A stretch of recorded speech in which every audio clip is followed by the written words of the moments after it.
अब क्या करना है हमें, अब हमें सेकंड स्टेप स्टार्ट करना है, मतलब इनको टेबल्स में डालना है, टेबल में डालना है। तो जब हम टेबल में डालेंगे इनको, तो टेबल में कैसे डालना है वो देखो, यहां पे मैंने लिख दिया x1 x2 s1 s2 x1 x2 s1 s2, और वो ये होता है सोल्यूशन इनका। तो ये सोल्यूशन वेरिएबल यहां लिख दिया, ठीक है जी।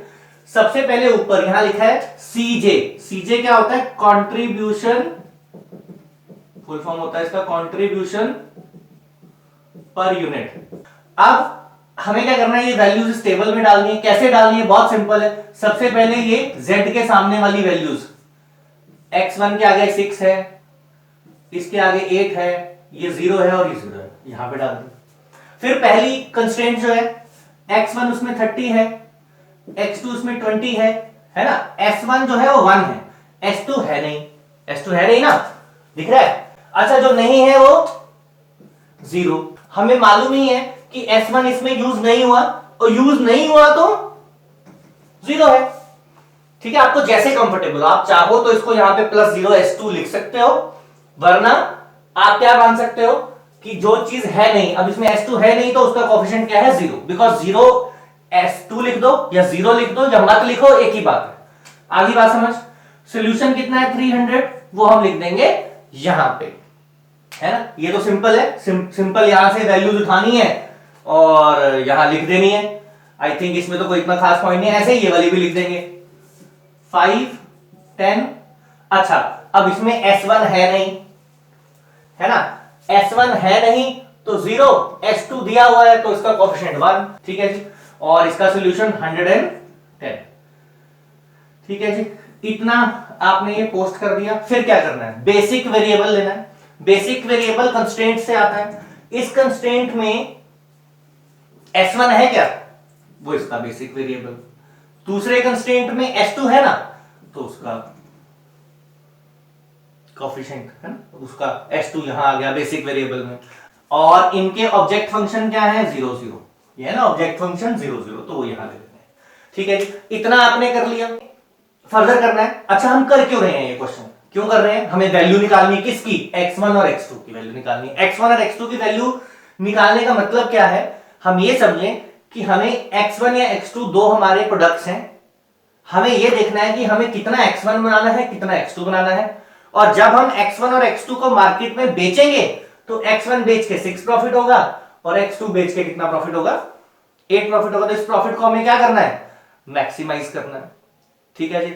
अब हमारा क्वेश्चन क्या है, हमने x1 और x2 की वैल्यू निकालनी है। अब वो वैल्यू निकालने के लिए हमें देखना है, हमें क्वेश्चन को फर्दर करना है। तो फर्दर स्टेप क्या है, सबसे पहले क्या करेंगे, zj निकालेंगे। क्या करेंगे, क्या करेंगे, zj निकालेंगे। कैसे निकालेंगे, ध्यान से समझना। 0 हर कॉलम का zj निकलेगा, 0 into 300, 0 into 300, 0 into 110 plus 0 into 110, obviously इसमें 0 आ जाएगा, ठीक है जी। फिर नेक्स्ट कॉलम का निकालेंगे, 0 इंटू 30 प्लस 0 इंटू 5, तो ये भी 0 आ जाएगा। फिर अगले का निकालेंगे, 0 इंटू 20, 0 इंटू 10, फिर 0 इंटू 1, 0 इंटू 0। ये फर्स्ट टेबल में सारा का सारा क्या आ गया, 0 ही आ गया। अब हमने क्या करना है, अब हमने निकालना है CJ माइनस ZJ। CJ कहां क्वेश्चन में, ये रहे CJ।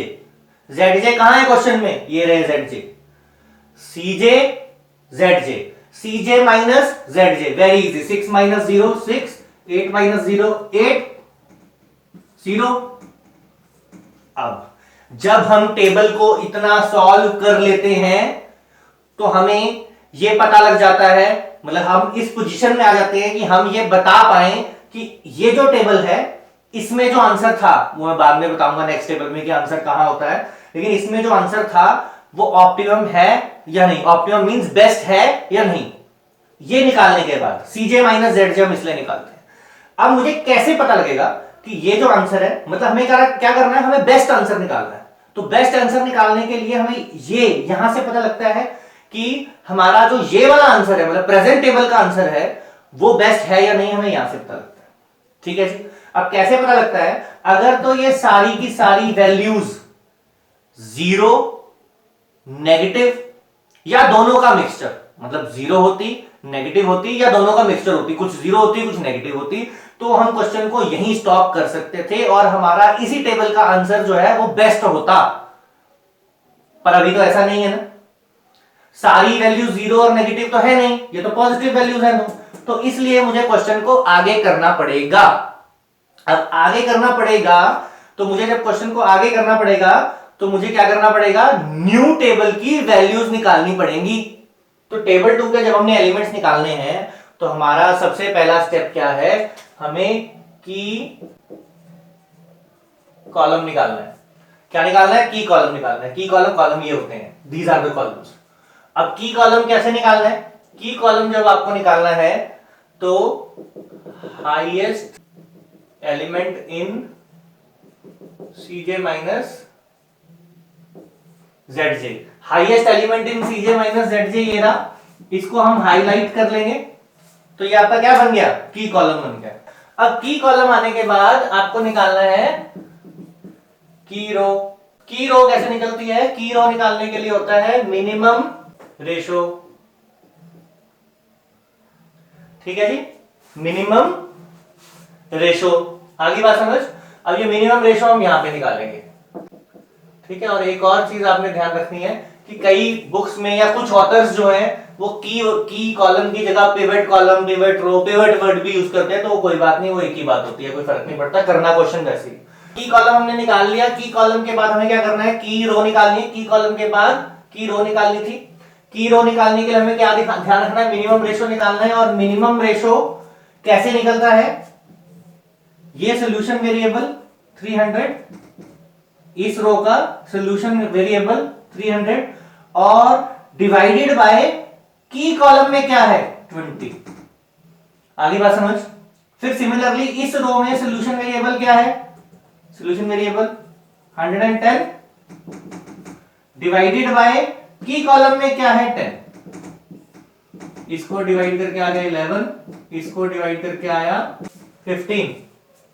ठीक है जी, तो मिनिमम लेना है, तो मिनिमम हो गया ये, तो ये सिलेक्ट हो गया। अब की रो की कॉलम आ गया, इसके बाद आएगी की एलिमेंट। ठीक है जी, की एलिमेंट क्या है, बहुत सिंपल, जहां पे ये की रो है, ये की कॉलम है, एक ही एलिमेंट इनमें कॉमन है, ये जो दोनों में आ रहा है, की रो में भी आ रहा है, की कॉलम में भी आ रहा है, तो ये 10 जो है ये की एलिमेंट हो जाएगा आपका। आगे बात समझ, 10 जो है आपका की एलिमेंट हो जाएगा। ठीक है जी, जब आप इतना क्वेश्चन कर लेंगे, की रो निकाल ली, की कॉलम निकाल लिया, की एलिमेंट निकाल दी, तो अब हमने क्वेश्चन में क्या करना है, अब हम क्वेश्चन में फर्दर न्यू टेबल के एलिमेंट्स निकालेंगे। कैसे निकालेंगे वो देखेंगे। देखो अब ये दो रोज हैं क्वेश्चन में, मेन है ना, दो कंस्ट्रेंट थे, दो ही ये रोज है मेन।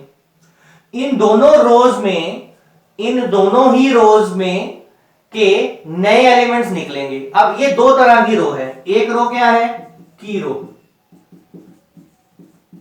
है ना, एक रो क्या है, की रो। तो जो की रो है, यानी कि की रो कौन सी है, ये वाली। की रो के अंदर हम क्या करेंगे, की रो के अंदर जो ये एलिमेंट्स हैं 1 2 3 4 और 5, ये 5 एलिमेंट्स हैं, इन 5 के 5 एलिमेंट्स को हम इंडिविजुअली की एलिमेंट से डिवाइड कर देंगे। की एलिमेंट क्या है 10, तो कैसे डिवाइड करेंगे, 110 डिवाइड बाय 10 यानी कि 11, ये इसकी जगह नए टेबल में आ जाएगा। फिर 5 डिवाइड बाय 10, 10 डिवाइडेड बाय 10, 10 क्या है, की एलिमेंट। फिर नेक्स्ट क्या आ गया, तो ये काट के 1 हो जाएगा। फिर नेक्स्ट आपका क्या आ गया, 0 डिवाइडेड बाय 10 यानी कि 0 ही आएगा, और 1 डिवाइडेड बाय 10। एक रो के एलिमेंट्स आ गए, किसके, इस रो के सारे एलिमेंट्स आ गए न्यू टेबल के। ठीक है जी, अब हमें क्या करना है, एक दूसरी रो है जिसको हम बोलेंगे नॉन की रो, मतलब जिसमें की, जो की रो नहीं है। अब जो की रो नहीं है उसके लिए निकलता है कन्वर्जन रेशो, CR।